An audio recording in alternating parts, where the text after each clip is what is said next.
درود پاک پڑھیں. اللہم صلی علی محمد وعلی آل محمد کما صلیت علی ابراہیم وعلی آل ابراہیم انکا حمید مجید. اللہم بارک علی محمد وعلی آل محمد کما بارکت علی ابراہیم وعلی آل ابراہیم انکا حمید مجید. اللہم صلی علی محمد وعلی آل محمد کما صلیت علی ابراہیم وعلی آل ابراہیم انکا حمید مجید. اللهم بارك على محمد وعلى آل محمد كما باركت على إبراهيم وعلى آل إبراهيم إنك حميد مجيد. اللهم صل على سيدنا محمد وعلى آل سيدنا محمد وأصحاب سيدنا محمد وبارك وسلم عليه. إن الحمد لله نحمده ونستعينه ونستغفره ونؤمن به ونتوكل عليه ونعوذ بالله من شرور أنفسنا ومن سيئات أعمالنا. من يهد الله فلا مضل له ومن يضلل فلا هادي له. وأشهد أن لا إله إلا الله وحده لا شريك له وأشهد أن محمدا عبده ورسوله.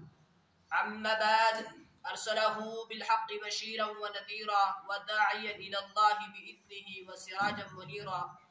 فقد قال الله تبارك وتعالى في الكلام المجيد والفرقان الحميد.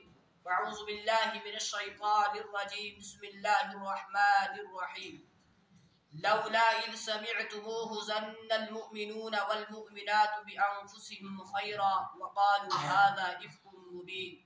صدق الله العظيم وصدق رسوله النبي الكريم ونحن على ذلك لمن الشاهدين والشاكرين والحمد لله رب العالمين.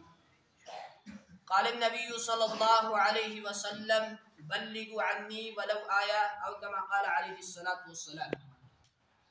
محترم عزت بزرگ اور دوستوں اور معزز سامعین کرام، السلام علیکم ورحمۃ اللہ وبرکاتہ. محترم بزرگوں، اللہ رب العزت کا بحد فضل، کرم، احسان، شکر کہ جس رب ذوالجلال نے اس پرفتن دور کے اندر، اس گئے گزرے دور کے اندر ہم سب کو محبت کی نگاہ سے دیکھا اور ہمیں یہ توفیق عطا فرمائی کہ ہم سب اس کی اس بارگاہ کے اندر حاضر ہیں. اللہ سے دعا کریں اللہ ہماری اس حاضری کو بے حد قبول اور منظور فرمائے، ہمارے لیے دنیا کے اندر ہدایت کا اور آخرت کے اندر نجات کا، بخشش کا، مغفرت کا ذریعہ بنائے. محترم بزرگوں اور دوستوں، جیسا کہ آپ سب اس بات سے بخوبی واقف ہوں گے کہ آج اسلامی مہینوں کے اعتبار سے یہ مہینہ شوال کا مہینہ چل رہا ہے. تو اس مہینے کے اندر میں نے آپ کے سامنے عظیم خاتون حضرت سیدہ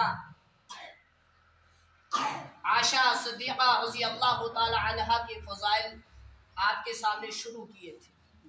تو گزشتہ جمعہ میں نے آپ حضرات کے سامنے حضرت عائشہ رضی اللہ تعالیٰ عنہ کی سیرت ہی کے بارے میں گفتگو کی تھی. تو کچھ باتیں رہ چکی تھی تو میں نے کہا تھا کہ انشاءاللہ آئندہ جمعہ وارث کریں گے. تو انشاءاللہ آج وہیں سے آگے ہم اس کو شروع کرتے ہیں. محترم بزرگوں اور دوستوں، ام عائشہ رضی اللہ تعالیٰ عنہ وہ ہیں کہ جن کے بارے میں جناب رسول اکرم صلی اللہ علیہ وسلم نے فرمایا کہ مرد دنیا کے اندر بڑے کامل گزرے ہیں لیکن عورتوں کے اندر تین کامل عورتیں گزری ہیں. مرد تو بڑے کامل گزرے ہیں لیکن عورتوں کے اندر کتنی گزری ہے؟ 3 کامل عورتیں. ان میں سے ایک ہے حضرت آسیہ جو فرعون کی بیوی تھی، اور دوسری ہے حضرت مریم بنت عمران، اور تیسری ہے امت محمدیہ میں سے حضرت عائشہ صدیقہ رضی اللہ تعالی عنہا.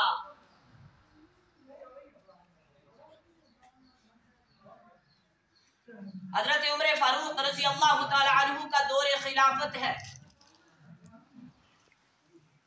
لوگ جمع ہو کر مدینہ المنورہ حضرت ام عائشہ رضی اللہ تعالی عنہ کے پاس آتے ہیں اور آ کر کہتے ہیں اماں جان ہم آپ سے ایک درخواست کرنا چاہتے ہیں. اماں جان حضرت عائشہ رضی اللہ تعالی عنہ فرماتی ہیں بتاؤ درخواست کیا ہے؟ تو لوگوں نے کہا اماں جان امیر المؤمنین حضرت عمر فاروق رضی اللہ تعالی عنہ بیت المقدس کو فتح کرنے جا رہے ہیں اور حال یہ ہے کہ ان کے جسم کے اوپر پھٹے ہوئے کپڑے ہیں، ان کے جسم کے اوپر جو کپڑے ہیں ان پر پیوند لگے ہوئے ہیں، امیر المؤمنین ہے، بیت المقدس فتح کرنے جا رہے ہیں اور کپڑے پھٹے ہوئے ہیں، کپڑوں کے اوپر پیوند لگا ہوا ہے۔ جب یہودی لوگ، عیسائی لوگ دیکھیں گے تو کیا کہیں گے؟ لہٰذا ہم آپ سے درخواست کرتے ہیں، آپ عمر سے ریکویسٹ کرو، درخواست کرو کہ عمر اچھے کپڑے پہنے۔ عمہ عائشہ رضی اللہ تعالیٰ عنہ نے امیر المؤمنین حضرت عمر فاروق رضی اللہ تعالیٰ عنہ کو بلایا، کہا امیر المؤمنین آپ کے کپڑے بوسیدہ ہو چکے ہیں، نئے کپڑے پہن لو۔ ہے کون؟ وقت کا امیر المؤمنین، 22 لاکھ مربع میل کے اوپر حکومت کرنے والا، آدھی دنیا کا حکمران ہے، جسم کے اوپر لباس پھٹا ہوا لگایا ہے۔ کیا درس دے کر گئے امت کو، کیا سبق دے کر گئے امت کو کہ مل جائے تو اللہ کا شکر کرو، نہ ملے تو صبر کرو۔ نعمت مل جائے تو اللہ کا شکر ادا کرو، اللہ کے شکر گزار بندے بنو، نہ ملے تو صبر کا دامن ہاتھ سے جانے نہ دو۔ عمہ عائشہ رضی اللہ تعالیٰ عنہ نے کہا میرے مومنین آپ کے کپڑے بوسیدہ ہیں، پیوند لگے ہوئے ہیں، کپڑے نئے پہن لو، کپڑے بدل لو۔ عمر فاروق رضی اللہ تعالیٰ عنہ کہتے ہیں اماں آپ مجھ سے کہتی ہیں کہ کپڑے بدل لو، آپ کو نبی علیہ السلام کا وہ دور یاد نہیں جب آپ کے گھر کے اندر جناب رسول اکرم صلی اللہ علیہ وسلم کے گھر مبارک کے اندر کہیں دن تک چولہے نہیں جلا کرتے تھے، اور آپ صلی اللہ علیہ وسلم کے جسم کے اوپر لباس تھا، اس لباس کے اوپر پیوند ہوا کرتے تھے؟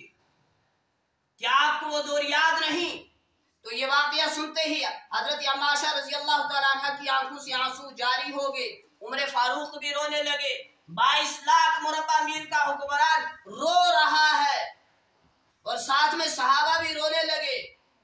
تو پھر عمر عرض کرتے ہیں اماں جان آپ مجھے اختیار دیں، آپ مجھے اجازت دیں، میری مرضی ہے جو کپڑے میں استعمال کروں وہی پہن کر میں بیت المقدس کو فتح کرنے چلا جاؤں۔ اماں عائشہ نے اجازت دے دی، لیکن کہا کہ اگر آپ نیا لباس پہن لے تو بہتر ہے، اچھا ہے۔ نئے کپڑے پہنے اور چند ہی قدم آگے بڑھے، واپس تشریف لائے عمر فاروق رضی اللہ تعالیٰ عنہ، فرمانے لگے مجھے نئے کپڑوں کے اندر وہ سکون نہیں آیا جو مجھے پرانے پھٹے ہوئے کپڑوں کے اندر سکون آیا کرتا تھا۔ پھر کہنے لگے عمر فاروق رضی اللہ تعالیٰ عنہ، کہنے لگے اسلام نے عزت نئے کپڑوں کے اندر نہیں رکھی، اچھے لباس کے اندر نہیں رکھی، اس نے شریعت اسلامیہ کے اندر عزت رکھی، اس نے مکمل دین کے اندر عزت رکھی، اس نے نبی کی محبت کے اندر عزت رکھی ہے، نئے لباس کے اندر عزتیں نہیں ہے، نبی کی محبت کے اندر عزتیں ہیں۔ امیر معاویہ رضی اللہ تعالیٰ عنہ نے ایک آدمی سے پوچھا بتاؤ اس وقت روح زمین پر سب سے بڑا عالم کون ہے؟ تو اس نے کہا حضرت آپ ہیں۔ منہ پر تماچا مار کر کہا آپ میری خوشامد کرتے ہیں؟ تو وہ آدمی کہنے لگا پھر اگر سچی بات پوچھتے ہو تو اس وقت روح زمین کے اوپر سب سے بڑی عالمہ حضرت عائشہ صدیقہ رضی اللہ تعالی عنہا ہے۔ یہ اعزاز حضرت عمہ عائشہ رضی اللہ تعالی عنہا کو حاصل ہے۔ حضرات صحابہ رضی اللہ تعالی عنہ فرماتے ہیں ہمیں جب کوئی مسئلہ پیش آ جاتا، ہم کسی مسئلے کے اندر اٹک جاتے، ہم اس مسئلے کو حل نہیں کر سکتے تھے، نہیں کر پاتے تھے، جب تو ہم سارے صحابہ مل کر عمہ عائشہ رضی اللہ تعالیٰ عنہ کے دروازے کے اوپر تشریف لے جاتے، چند لمحوں کے اندر مسئلہ حل کر دیتی عمہ عائشہ رضی اللہ تعالیٰ عنہ۔ اس وقت کی سب سے بڑی عالمہ تھی حضرت عمہ عائشہ رضی اللہ تعالیٰ عنہ۔ اور فضیلت کیا بیان فرماتے ہیں جناب رسول اکرم صلی اللہ علیہ وسلم عمہ عائشہ کی، فرمایا عائشہ کو تمام فضیلوں پر، تمام عورتوں پر ایسی ہی فضیلت حاصل ہے جیسے تمام کھانوں کے اوپر سرید کھانے کو فضیلت حاصل ہے۔ سرید عربی میں اس کھانے کو کہا جاتا تھا جو شوربے کے ساتھ ملا کر روٹی کے اندر ڈال کر کھایا جاتا تھا۔